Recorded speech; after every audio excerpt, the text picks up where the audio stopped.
Radhe Radhe everyone.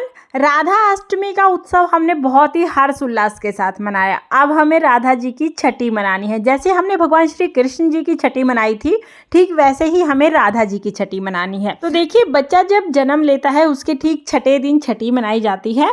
इस वर्ष यानी 2024 में राधा जी की छठी 16 सितंबर को मनाई जाएगी, क्योंकि राधा अष्टमी जो थी वो 11 सितंबर की थी और 16 सितंबर को हम राधा जी की छठी मनाएंगे। तो छठी के दिन राधा जी को नई पोशाक पहनाई जाती है और उनका सुंदर सा श्रृंगार किया जाता है। अगर आपके पास राधा रानी का विग्रह है तो आप राधा रानी का श्रृंगार कर दीजिएगा। अगर आपके पास राधा रानी नहीं है तो फिर आप लड्डू गोपाल जी का पूजन कीजिएगा राधा रानी के स्वरूप में, यानी राधा रानी मानकर आप लड्डू गोपाल जी का पूजन कर सकते हैं, क्योंकि राधा कृष्ण तो एक ही हैं। इसके साथ ही अगर आपके पास राधा कृष्ण का कोई फोटो या मूर्ति है तो उनका आप पूजन करके छठी मना सकते हैं। तो चलिए छठी की पूजा विधि अब मैं आपको बता देती हूँ। छठी का जो पूजन होता है वो शाम के समय होता है। तो शाम के समय आप चौकी लगा लें, उस पर लाल रंग का वस्त्र बिछा लें, या आप अपने घर के मंदिर में भी ये पूजा कर सकते हैं।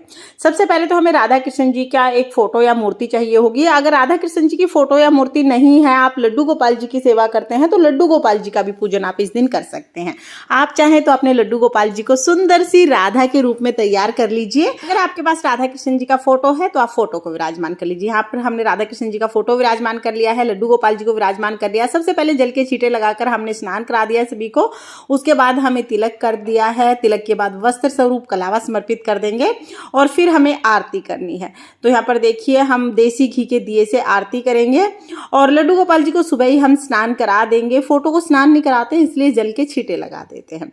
उसके बाद हमें छठी का काजल बनाना है। तो जो लड्डू गोपाल जी की चम्मच है ना, उसी से मैं काजल बना रही हूँ। दिए के ऊपर इस तरह थोड़ी देर से रखेंगे तो काजल बन जाएगा।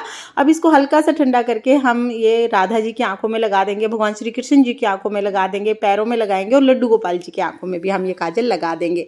आप चाहें तो आप डब्बी या स्टिक वाला काजल आता है ना, वो भी लगा सकते हैं, लेकिन हमारे यहाँ पर छठी पर बच्चे को घर पे बना हुआ काजल ही लगाते हैं।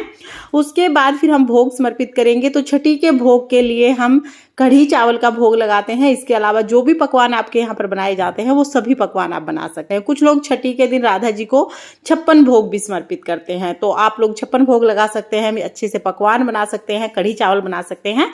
जैसे बच्चे की छठी मनाते हैं ना, वैसे ही राधा जी की छठी मनाते हैं।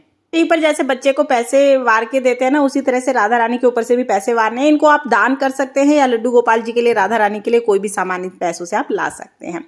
और हाँ, जब भी आप भोग समर्पित करेंगे तो उसमें तुलसी दल जरूर डालना है, जल जरूर समर्पित करना है। इस चीज का हम ध्यान रखेंगे। जैसे हमने भगवान श्री कृष्ण जी की छठी मनाई थी, उसी तरह से राधा जी की छठी मनाई जाती है। और आप तो जानते ही हैं कि अगर राधा जी प्रसन्न है तो भगवान कृष्ण जी तो अपने आप ही प्रसन्न हो जाते हैं। और देखिए, छठी का व्रत नहीं किया जाता है, छठी को एक पर्व की तरह, उत्सव की तरह मनाया जाता है। इस वर्ष यानी 2024 में 16 सितंबर को राधा जी की छठी मनाई जा रही है।